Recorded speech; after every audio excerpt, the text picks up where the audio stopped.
perlu kita akan sidak di tempat-tempat mereka biasa menjual babi. Bisa? Bisa? Bisa? Cocok? Bentuk tim.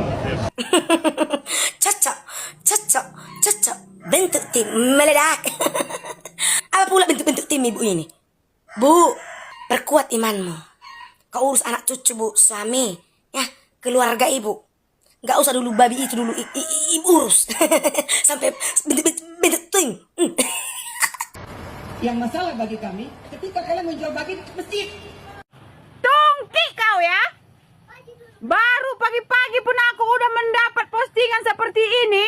Bisa-bisanya kau jadi tua-tua bersandiwara. Tidak melarang makan daging babi. Kau bilang pula ngomong. Baru Siregar kau. Memalukan marga Siregar. Tidak suka ketika menjual daging babi di depan masjid. Longor. Kalau kami jualan di depan masjid atau di samping masjid, siapa yang beli, Longor? Kami pun punya akal sehat. Nggak bakalan kami jualan daging babi di samping masjid atau di depan masjid. Siapa yang beli? Udah tahu kami, kalian tidak membeli dan tidak memakan daging babi. Kenapa pula lah kami datang ke samping masjid itu untuk berjualan daging babi? Aduh, tua-tua bersandiwara pun pintar. Nggak tahu kau berbicara. Sejak kapan kami orang Kristen ini menjualan di depan masjid, Longor, Tungki? Sakit kali hatiku mendengarkannya kau berbicara. Kami berjualan daging babi di depan masjid. Aduh, logika kau sedikit berpikir. Bisa-bisanya mulutmu itu membilangkan kami berjualan dekat masjid ataupun di depan masjid. Sejak kapan? Tua-tua berpikir sedikitlah. Memalukan kau. Kau seharusnya sebagai contoh untuk panutan. Kau tutupi semua aurat tubuhmu itu. Tapi mulutmu macam iblis ngomong. Yang tidak ada pun kau bisa buat-buat. Kurasa semuanya mata manusia melihat kalau orang Kristen ini tidak akan pernah menjual daging babi dekat masjid. Karena udah pasti nggak ada yang membeli. Siapa yang membeli? Kau yang diharapkan membeli daging babi itu. Kalau udah tahunya kami nggak kau makan daging babi, ya pastilah kami jualan di dekat pasar. Yang banyak mayoritas Kristennya. Bukan yang banyak mayoritas Muslim. Bijak-bijaklah kau berbicara ya. Longor kau. Tungki kau memang ya. Tua-tua nggak bisa diharapkan. Cara bicaramu melebihi setan. Bisa pula kau bersandiwara kami berjualan daging babi di depan masjid. Ketika kalau kalian mau makan daging babi kami tidak melarang. Tapi ketika kalian berjualan dekat masjid ataupun depan masjid, hoi Longor, mimpi kau bangun, nanti ketinggian kau bermimpi jatuh. Aku kerjakanlah kerjaanku, nggak masuk akal lagi cara bicaramu itu. Memang Longor kau, Tungki kau, tua-tua nggak bisa diharapkan. Dan B2 atau Bebong di Kota Medan pada saat minggu lalu dan sudah. Dalam video ini saya membahas kembali masalah viralnya penjualan B2 atau Bebong di Kota Medan pada saat minggu lalu dan sudah selesai sebenarnya karena sudah ada keputusan dari wali kota yang mengizinkan kembali penjualan B2 atau Bebong di Kota Medan. Tapi sekarang viral lagi karena apa? Masih ada ulah-ulah orang-orang intoleran yang tidak baik dan tidak bertanggung jawab akan hal itu. Share videonya teman-teman ya. Biar kita bahas dulu harusnya seperti apa sih sebenarnya hidup bernegara dan berbangsa serta beragama tersebut. Nah, pada dasarnya di negara kita ini tidak dibutuhkan orang-orang yang intoleran. Tempat orang-orang intoleran sebenarnya bukan di Indonesia ya. Karena yang kita hidup bernegara dan berbangsa itu harusnya hidup berdampingan, bertoleransi, saling mengerti, saling memahami, supaya bangsa ini dan ekonominya bisa hidup ke depan dengan kemajuan yang baik demi kesejahteraan masyarakat dimanapun seluruh Indonesia. Dan itu pun dibungkus dengan bagus di dalam Undang-Undang Dasar Negara Republik Indonesia dan juga Pancasila. Cuman karena terlalu banyak di negara kita ini yang belajar mengesampingkan Pancasila dan Undang-Undang Dasar Negara Republik Indonesia, akhirnya isi otak dan hatinya tidak sejalan dengan dasar-dasar negara tersebut tanpa kesadaran yang tinggi dan kuat bahwa dia tinggal di Indonesia. Karena banyak orang-orang intoleran di Indonesia yang mengatakan Pancasila tidak penting dan mengatakan Undang-Undang Dasar Negara Republik Indonesia tidak penting.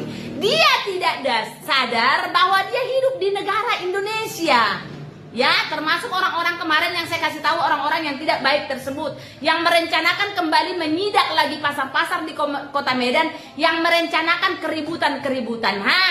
Saya kasih tahu, pada dasarnya kalau saya berpuasa, karena kami orang Nasrani juga berpuasa ya, kami orang Nasrani juga berpuasa, cuman kalau kami Nasrani berpuasa, tidak boleh kita mengabarkan kepada orang-orang atau siapapun kalau saya sedang berpuasa.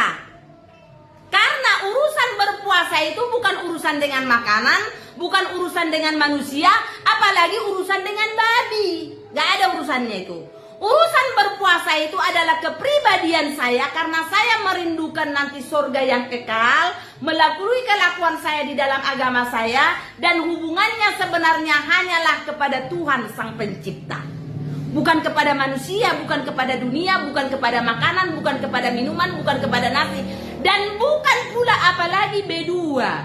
Ya, sangat jauh banget sih, kecil banget, kerdil banget kita karena berdua puasa kita terganggu. Saya pribadi kalau berpuasa, kita kalau berpuasa itu 24 jam, ya. Kalau berpuasa ibarat kata melihat apapun yang ada di depanku, kalau hati pikiranku memang mutlak tujuan saya ingin berpuasa kepada Tuhan Sang Pencipta demi agama saya, apapun berada di depan saya ini, apapun berada di depan mulut saya ini, sekalipun saya terasa sangat haus atau lapar, itu tidak akan tergoda. Itulah puasa yang benar. Ya, bukan orang berjualan B2 di pasar, bukan orang jualan takjil, bukan orang jualan ini, tidak, nggak ada hubungannya itu. Tidak ada sedikit pun kita terpengaruh kalau memang hati dan niat kita itu berpuasa mantap hanya kepada Tuhan Sang Pencipta. Jadi kalau ada orang-orang yang merasa terganggu dengan penjualan B2, penjualan makanan, apalagi makan minum di depanmu, namanya kita bukan berpuasa. Hati, pikiran, dan niat kita belum full untuk berpuasa tersebut, itu namanya kita ikut-ikutan ya. Jadi untuk teman-temanku yang intoleran, yang tidak menginginkan adanya perjualan B2 di Medan, kamu tidak bisa tinggal di Medan, tidak layak.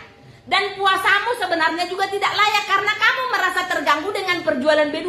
B2 itu kan buat kamu haram, ngapain kau bahas-bahas masalah B2? Apalagi pada bulan suci Ramadan, ya? Kasihan kamu, ya?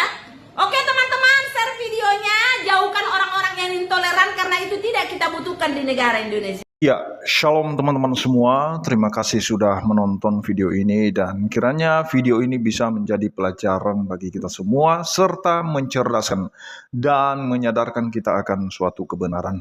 Nah, teman-teman, seperti apa yang sudah kita tonton dari cuplikan video barusan teman-teman, di mana kita melihat demo di beberapa waktu yang lalu di kota Medan, dan ini masih seputar daging B2 teman-teman, yang selalu dipermasalahkan oleh orang-orang tertentu atau sekelompok orang teman-teman ya, yang dimana mereka merasa terganggu sebab sekelompok orang ini menganggap diri mereka sedang puasa sehingga mereka terganggu dengan penjualan daging B2 yang ada di sekitar kota Medan. Dan bahkan kita melihat tadi seorang ibu-ibu teman-teman, dia menyampaikan bahwa harus dihentikan kegiatan penjualan daging B2 karena mereka terganggu. Dan anehnya dia mengaku sebagai Boru Siregar teman-teman ya. Aneh teman-teman ya, sehingga ada komentar-komentar dari orang kita Bata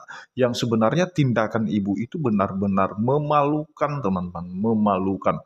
Nah, jadi artinya teman-teman, seperti apa yang dijelaskan tadi, kalau misalnya kamu sedang berpuasa, itu adalah hubunganmu dengan Tuhanmu. Itu tidak ada hubungannya dengan kegiatan pasar teman-teman ya, apalagi kegiatan penjualan daging B2. Apa urusannya teman-teman? Ini urusan hubungan dengan Tuhan, di mana puasa kalau dimaknain bukan hanya menahan selera untuk menahan lapar dan makan, tetapi untuk menahan nafsu untuk berbuat dosa. Itulah puasa yang sesungguhnya. Benar yang disampaikan oleh Ibu tadi, bahwa puasa yang sesungguhnya itu sebenarnya tidak perlu pamer-pamer dan tidak perlu merasa terganggu, karena teman-teman justru ketika orang puasa justru di situ banyak godaan dan iman juga disitulah diuji. Sama seperti Yesus ketika dia berpuasa, di mana dalam puasanya dia dicobai teman-teman ya, dia digoda dengan segala macam cobaan pada saat itu. Namun dalam cobaan tersebut dia bisa menahan diri, dia bisa menahan nafsunya untuk tunduk kepada cobaan itu. Tetapi teman-teman, inilah yang menjadi masalah bagi sekelompok orang ketika mereka merasa terganggu dengan kegiatan penjualan daging B2, karena seolah-olah itu menguji iman mereka, karena hal-hal yang haram diperlihatkan kepada mereka. Ini benar-benar sesuatu yang aneh menurut saya. Nah, ini juga sebenarnya kesalahan dari wali kota Medan sendiri, karena dia berada di bawah tekanan ormas teman-teman, sehingga di beberapa waktu yang lalu dia mencoba mengeluarkan surat edaran untuk menghentikan, untuk menertibkan penjualan daging B2. Bukan karena merupakan kebijakan semata, tetapi ini adalah perintah dari ormas teman-teman, karena tekanan dari ormas. Nah teman-teman, ini yang perlu saya sampaikan kepada kita semua. Mari kita buka mata. Kalau misalnya kita menjalankan ajaran agama kita, mari kita jalankan sesuai dengan perintah agama kita. Seharusnya di saat-saat puasa itu kita harus tundukkan nafsu kita itu. Kita taklukkan, kita mampu menaklukkannya. Baik itu segala amarah, emosi, iri, dengki, itu harus dimatikan semua dari dalam hati kita. Itulah puasa yang sesungguhnya. Nah, bukan malah puasa di bulan ini justru membuat orang jengkel, menyakiti hati orang lain, menghancurkan ekonomi orang lain. Nah, tidak demikian teman-teman ya. Dan biarlah kasus penjualan daging B2 ini yang semakin memanas di kota Medan teman-teman benar-benar bisa tuntas selesai, dan warga Medan itu bisa menjual atau membuka usahanya sebagaimana semestinya. Nah, itu saja yang perlu saya sampaikan kepada kita semua. Kiranya Tuhan Yesus memberkati kita semua. Shalom.